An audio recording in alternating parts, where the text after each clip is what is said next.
اس کے بعد اللہ تعالیٰ کہتے ہیں آیت نمبر 43 میں 43 میں یا مریم اقنتی لربک واسجدی وارکعی مع الراکعین، اے مریم اپنے رب کے لیے فرما بردار بن جا، اپنے رب کی اطاعت گزار بن جا اور سجدہ کیا کر اور رکوع کیا کر رکوع کرنے والوں کے ساتھ۔ یا مریم، یہ دو الفاظ ہیں، یا کا معنی اے اور مریم سیدہ مریم کا نام ہے۔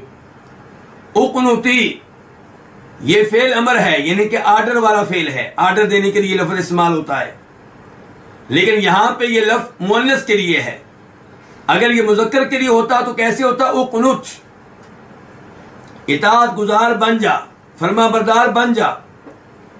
یہاں پہ ہے اقنتی، تو یہ لفظ جو ہے مؤنث کے لیے ہے، عورت کے لیے ہے کہ اے مریم تو اطاعت گزار بن جا، فرما بردار بن جا۔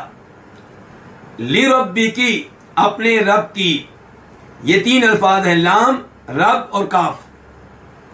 لام کا معنی کیا ہوتا ہے؟ کے لیے، کے واسطے۔ رب پالنے والا، رب کس کو کہتے ہیں؟ پیدا کرنے والا، جو پیدا کرنے والا ہو، جو مالک ہو، جو تمام امور کی تدبیر کرنے والا ہو، وہ رب ہے۔ کی اپنے، تیرے، یعنی کہ تیرے رب کے لیے، اپنے رب کے لیے فرما بردار بن جا، اطاعت گزار بن جا۔ واسجدی دو الفاظ ہیں، واو اس کا معنی اور اسجدی یہ بھی فعل امر ہے، آرڈر کے لیے ہے اور واحد مؤنث کے لیے۔ تو سجدہ کیا کر، اگر مخاطب مذکر ہوتا تو اللہ تعالیٰ کہتے اسجد، تو سجدہ کر، لیکن یہاں پہ خاتون ہے تو کہا اسجدی۔ اردو میں دونوں کا معنی ایک ہی ہے۔ ورکعی، واو کا معنی کیا؟ اور ارکعی یہ لفظ بھی مؤنث کے لیے ہے اور یہ آرڈر کے لیے ہے۔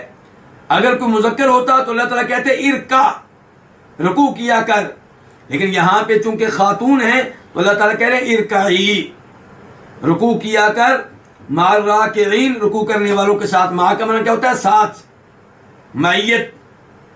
الراکعین اس کا واحد ہے راکعن، راکعن رکوع کرنے والا، راکعین رکوع کرنے والے، اور تو رکوع کیا کر رکوع کرنے والوں کے ساتھ مل کر۔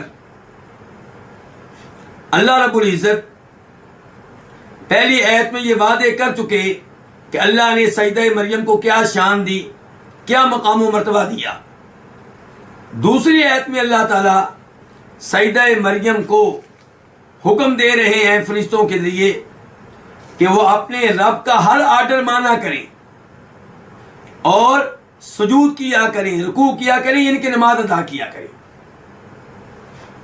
اس آیت کا پچھلی آیت کے ساتھ کیا تعلق بنے گا؟ تعلق یہ بنے گا کہ جب اللہ نے آپ کو اتنی شان دی ہے، اتنا مقام و مرتبہ دیا ہے، تو پھر آپ پہ یہ واجب ہے کہ آپ اللہ تعالیٰ کی شکر گزار بندی بن جائیں، کثرت کے ساتھ نماز ادا کیا کریں اور اللہ کا ہر آرڈر مانا کریں۔ اس سے یہ بھی پتا چلا کہ اللہ کا شکر صرف زبان سے ادا نہیں ہوگا بلکہ عملی طور پہ بھی ادا ہوگا۔ زبان سے آپ اللہ کی نعمتوں پہ اللہ کا شکر ادا کریں، اللہ کی نعمتیں اللہ کی طرف منسوب کریں اور کہیں الحمدللہ، ساتھ ساتھ اللہ کے آرڈرز کی تعمیل کریں، اللہ کے احکام کو مانیں، اللہ کے لیے نمازیں ادا کریں، یوں اللہ کے شکر کا حق ادا ہوگا۔ تو اللہ تعالیٰ کہہ رہے ہیں اپنے رب کی اطاعت کریں، اس کا مطلب ہے کہ اللہ تعالیٰ کا ہر آرڈر ماننا چاہیے۔ واسجدی، اور سجدہ کیا کریں۔ جب ہم نماز پڑھتے ہیں تو پہلے سجدہ ہوتا ہے کہ پہلے رکوع؟ پہلے رکوع ہوتا ہے، لیکن اس آیت میں اللہ نے پہلے تذکرہ سجدے کا کیا، بعد میں رکوع کا کیا ہے۔ ایسا کیوں؟ غیب کا علم اللہ تعالیٰ کے پاس ہے، لیکن محسوس یہ ہوتا ہے کہ اللہ رب العزت ہمیں یہ پیغام دے رہے ہیں کہ سجدے کی اہمیت بہت زیادہ ہے. سجدہ اللہ تعالیٰ کو بہت محبوب ہے. اسی لیے نبی علیہ الصلوۃ والسلام فرماتے ہیں اس حدیث میں جسے امام مسلم اپنی صحیح میں لے کر آئے ہیں کہ اقرب ما یکون العبد من ربہ وہو ساجد فاکثر الدعاء، کہ بندہ سب سے زیادہ اپنے رب کے قریب اس وقت ہوتا ہے جب بندہ سجدے کی حالت میں ہوتا ہے، جب وہ اپنی عزت والی پیشانی، عزت والا چہرہ اللہ کے لیے زمین پہ لگا دیتا ہے، مٹی پہ لگا دیتا ہے. تو اس لیے سجدے کا تذکرہ پہلے آیا ہے سجدے کی اہمیت کے پیش نظر. تو اللہ تعالیٰ کہہ رہے ہیں اے مریم اپنے رب کی اطاعت گزار بن جا اور سجدہ کیا کر اور رکوع کیا کر رکوع کرنے والوں کے ساتھ.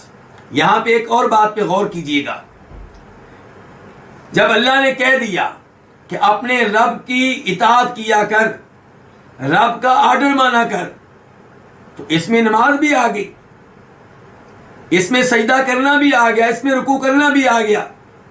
تو پھر اللہ نے بعد میں سجدے کا الگ سے تذکرہ کیوں کیا، الگ سے رکوع کا تذکرہ کیوں کیا؟ اس سے پتا چلا کہ اللہ کا ہر آرڈر ماننا چاہیے. اللہ کا یہ آرڈر بھی ماننا چاہیے کہ نماز پڑھیں، لیکن نماز اللہ کی خاص عبادت ہے جو اللہ کو بڑی پسند ہے. سجدہ کرنا یہ ایسی عبادت ہے جو اللہ کو بہت محبوب ہے، اس لیے اللہ نے اس کا تذکرہ الگ سے بھی کیا. اللہ نے کہا اپنے رب کی اطاعت کیا کر اور سجدہ کیا کر اور رکوع کیا کر رکوع کرنے والوں کے ساتھ. اس کا کیا مطلب ہے کہ رکوع کیا کر رکوع کرنے والوں کے ساتھ؟ اس کا ایک مطلب یہ ہے کہ جماعت کے ساتھ نماز ادا کیا کرو. اب یہاں پہ سوال اٹھے گا کہ کیا عورتوں پہ یہ واجب ہے کہ وہ جماعت کے ساتھ نماز ادا کریں؟ جواب یہ ہے کہ عورتوں پہ یہ واجب نہیں ہے، لیکن سیدہ مریم کی رہائش کہاں تھی؟ ان کی رہائش مسجد کے ساتھ ایک کمرے میں تھی، تو گویا کہ وہ مسجد میں رہ رہی ہیں. تو اس لحاظ سے انہیں حکم دیا جا رہا ہے کہ آپ جماعت کے ساتھ نماز ادا کیا کریں.